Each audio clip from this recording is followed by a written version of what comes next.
There is such a movie, which does not show any scary scenes from beginning to end, but it scared me so much that I didn't dare to go out for 3 days. The scary, weird and interlocking chain reaction still makes people stand on end to this day. Today let us review this horror movie Death is Coming. The story begins with Alex, a 17-year-old high school student. Tomorrow is the day when he and his classmates will go to Paris for a study tour, so his mother helps him pack his luggage in the evening. When his mother wants to privately identify the label of the suitcase, Alex stopped him because he felt that the last time his father brought this suitcase back safely from a business trip, it was considered a mascot, but his mother didn't listen and still tore off the label. It was such an inconspicuous action that caused Alex to encounter death. At night, a strange breeze quietly blew into his bedroom, and then the camera slowly focused on the alarm clock beside the bed, and then the time on it suddenly changed to 1 hour 80 minutes. Early the next morning, Alex arrived at the airport with his classmates, and everyone had a happy smile on their face. But when Alex went to the front desk to check in his luggage, he suddenly saw that most flights had been postponed or cancelled due to weather conditions, except that their flight number 180 would take off on time at 9:25, which happened to be his birthday. Alex didn't think much about it, thinking it was just a coincidence, but as soon as he sat in the bathroom, he heard music playing on the radio again, and the lyrics happened to be related to the plane crash. Just when Alex felt that something was not right, the announcer began to urge everyone to board the plane quickly, and then followed everyone to the boarding gate to check in. Looking at the long boarding passage, Alex was a little hesitant, but was pushed out by the classmates behind him. Alex had no choice but to suppress his uneasiness and board the plane. However, the crying baby in the cabin, coupled with the lightning and thunder weather, seemed to indicate that something bad was going to happen. In order to relieve his nervousness, Alex immediately buckled his seat belt and turned on the air conditioning vent.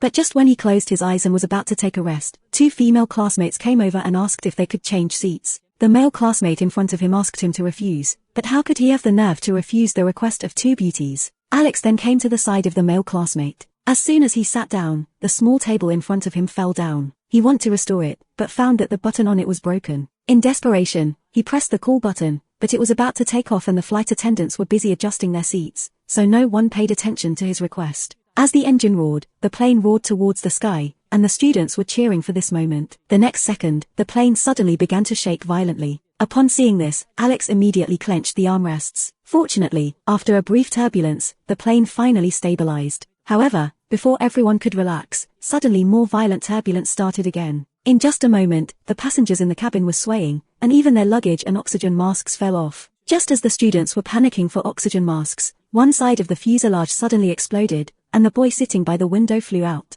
Then several students next to him were also swept out by the strong airflow. Then there was a sudden explosion in the cockpit, and the fire instantly engulfed the entire cabin. As soon as the scene changed, Alex suddenly woke up from his dream. It turned out that it was just a nightmare. But when he saw the 2 female classmates saying the same words as in the dream, Alex suddenly realized that everything just now might be true. In order to test his idea, he jumped on the seat in front. When he saw that the button on the table had been pulled out, a creepy feeling came to his heart, so he excitedly shouted that the plane would explode and told everyone to hurry up, get off a plane. But no one believed his lies at this time. One of the boys in white, Carter, felt that Alex was deliberately causing panic, so he punched him directly. Fortunately, his classmates and the flight attendant pulled them away in time. Later, several students, including Alex, were temporarily kicked off the plane, and one of the female teachers also stayed to inquire about the situation. Alex told the teacher that he dreamed of a plane exploding, and told the whole process in detail, but Carter was very angry with him, and just like that, the 2 had a disagreement and started fighting again. However, at this moment, the plane that had just taken off suddenly exploded, and the powerful shock wave directly shattered all the glass in the hall. This scene frightened everyone, and they all looked at Alex in disbelief. Soon, federal agents arrived at the scene and stated that no one survived the crash. They then questioned Alex and several others, but in the end they got only one answer. Because there was no evidence to prove that they were related to the plane crash, the police had to release them all back home. However, if the god of death makes people die, who can live? After returning home, Alex was checking news reports about the plane crash, when suddenly an owl flew to the window, startling him. Alex threw the newspaper in his hand casually, and the newspaper was crushed to pieces by the fan, and one of the fragments happened to fall on Alex's lap. When he picked it up and looked at it, he realized that Todd's name was written on it. The man just went to the toilet, and suddenly a strange gust of wind blew in through the window. Then the water valve under the toilet began to leak. When he came to the mirror to trim his nose hair, the exposed water slowly came closer to him. Just as he was about to reach his feet, the man suddenly turned around and walked towards the bathtub behind. But just as he was putting away the clothes that had been dried, the water flow also came to his feet.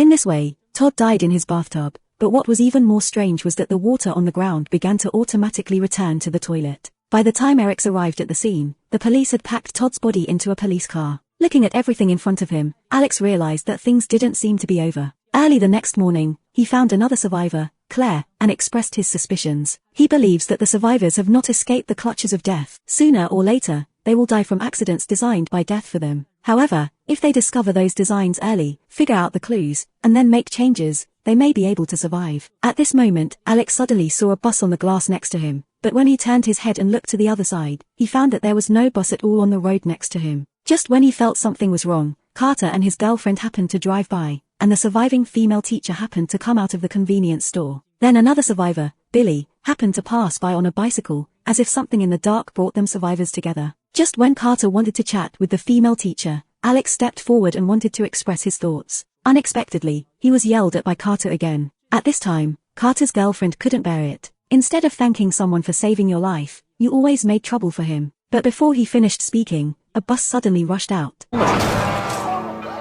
That night, Alex accidentally saw the latest investigation report on the air crash on TV. The explosion was caused by a leakage in the engine's wires. Seeing this, Alex quickly took out a piece of paper and drew a circuit diagram of the explosion on the TV. Then he judged based on the graphics and seating order that the next person to die might be his female teacher. So, Alex hurriedly came to the door of the female teacher's house. Since the plane crash, the female teacher has always thought that Alex was an unlucky person, so when he saw Alex standing furtively in front of his house, he called the police station directly. When the police took him away, the female teacher breathed a sigh of relief. But the moment he turned around, a strange wind suddenly blew through the originally sealed window, and then unusual things happened one after another. First, the female teacher took a pot of cold water and wanted to wipe off the water droplets with a towel. Unexpectedly, a black shadow appeared the next second. Then, he put the kettle on the gas stove and wanted to boil the water, but just as soon as he lit it, the flames suddenly went out. Then, he poured the boiling hot water into the teacup, but as soon as he picked up the cup, he was startled again by what was inside. In order to calm down, the female teacher tried her best to comfort herself that all this was just her illusion. Then he took ice cubes and put them into the glass, and then poured red wine into the glass. Since the glass had just been filled with boiling water, and now it was cooling down, the glass cracked a small crack.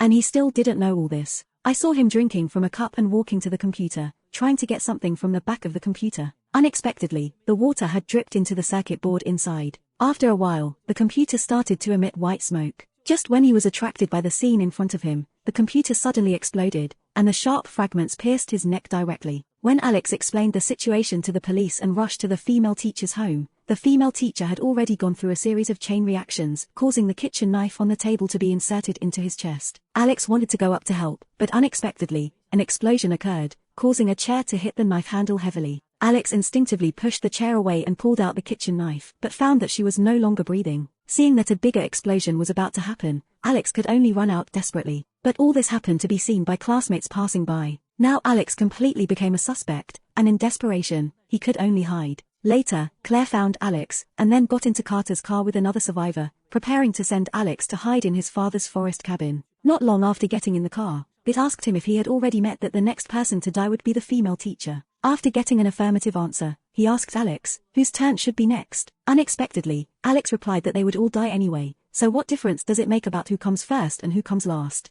Unexpectedly, as soon as these words came out, Carter suddenly became crazy. He felt that he couldn't escape, so he might as well go to hell as soon as possible to see his girlfriend. So he kicked the floor and started racing wildly. Others saw this and hurriedly stopped him, but to no avail. Alex glanced at the seat belt instinctively, only to find that the seat belt was broken. But when he looked again, the seat belt was intact again. The moment he looked up, he suddenly saw a train passing by outside the window. Just when Alex was trying to think about what kind of omen this was, Carter actually parked the car directly on the train track. Seeing the train in the distance getting closer and closer, everyone jumped out of the car, except Carter, waiting in the car for the arrival of death. Even if everyone tried to persuade him, he would remain indifferent. Unexpectedly, at the critical moment, Carter suddenly figured out something and gave up the idea of committing suicide. However, when he started the car, he found that it could not ignite. As the windshield went dark in a strange way, the cab door suddenly locked automatically, and even the seat belt was locked. Seeing the train getting closer, Alex rushed forward and dragged Carter out of the car at the last moment.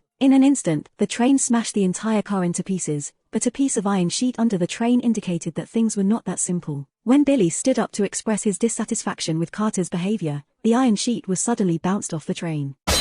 The three of them were frightened by the scene in front of them and almost died, but Alex suddenly understood everything. It turned out that the female teacher had originally died after her death. It was Carter's turn, but he successfully saved Carter, so the god of death passed Carter and moved his target to the next person. And he had encountered the cause of death before, so as long as he intervened early, he could destroy the design of the god of death. And it is his turn to be the next person to die. As the camera turned, Alex appeared in a nearby forest cabin. He first wrapped all the items that were easy to dump with tape, then used wine bottle corks to block all the nails in the room, and placed a kerosene lamp under the basin, finally put on gloves, eat canned food, and wait for the arrival of death. After he finished eating the cans, a strange gust of wind suddenly blew from outside the door, blowing the garbage bag at the door to the ground. The cans fell out and knocked down the fishing rod behind, and the fish hook hooked the handle of the wooden door. Just as the wooden door was about to open, Alex pounced on it. When he saw the hook inside the door, Alex realized the intention of the god of death, so he loudly challenged the god of death, saying that he would die. You fuck.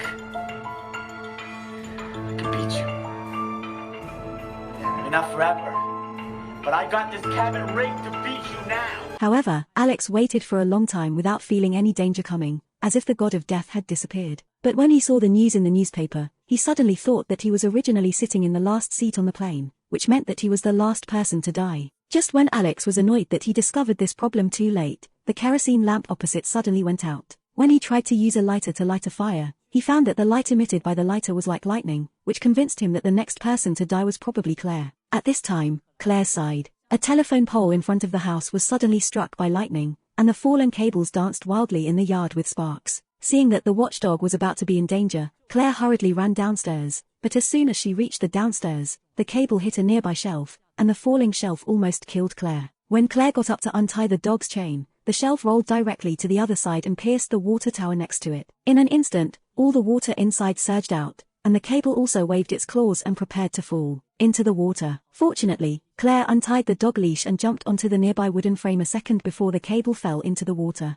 Claire then climbed into the house along the ladder, then quickly ran to the underground garage, ready to drive away, but as soon as the car broke through the wooden door, a steel pipe suddenly fell from above and pierced the windshield, almost killing Claire's baby again. When Claire stepped on the accelerator and finally backed the car out of the basement, the cable suddenly fell on the hood. The powerful current instantly stalled the car. To make matters worse, a barrel of liquid flowed towards the car. Fortunately, the savior Alex finally rushed over at this time. He first asked Claire not to touch any metal objects in the car, and then picked up the shovel and hit the cable. Unexpectedly, the shovel was knocked away by the cable, and the shovel hit an air pipe. The sprayed gas pushed the gas tank under the car, and then the cable ignited the liquid and led the fire to Claire's car. Seeing that the car was about to explode, Alex asked Claire to get out of the car and desperately grabbed the cable with his bare hands. With a violent explosion, Alex was immediately knocked over dozens of meters by the air wave. When Claire rushed to his side, Alex has completely lost consciousness. As the scene changed, the time came 6 months later. Unexpectedly, Alex was lucky enough to survive the explosion,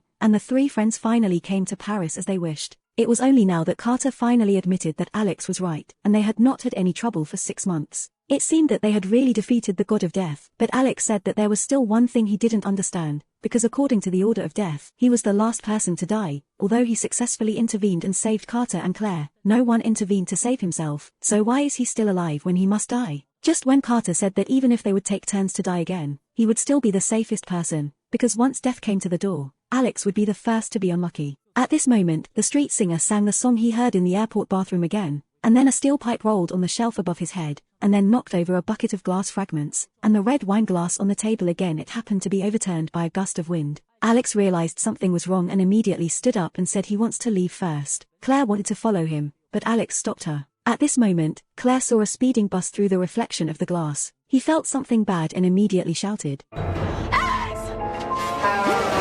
Although Alex managed to escape, the out-of-control bus hit the road sign. After the broken road sign spun around in a large circle, it smashed the top billboard into pieces, and the billboard with the word 180 suddenly appeared again. It hit Alex. Fortunately, Carter saved him at the critical moment, but what he never expected was that half of the sports billboard fell again, and the movie ended abruptly here. This is a sensational classic horror film in 2000. The ingenious concept and compact plot make the whole film look very reasonable. The various strange but reasonable ways of death make people admire the screenwriter's imagination. Okay, are you scared after reading this?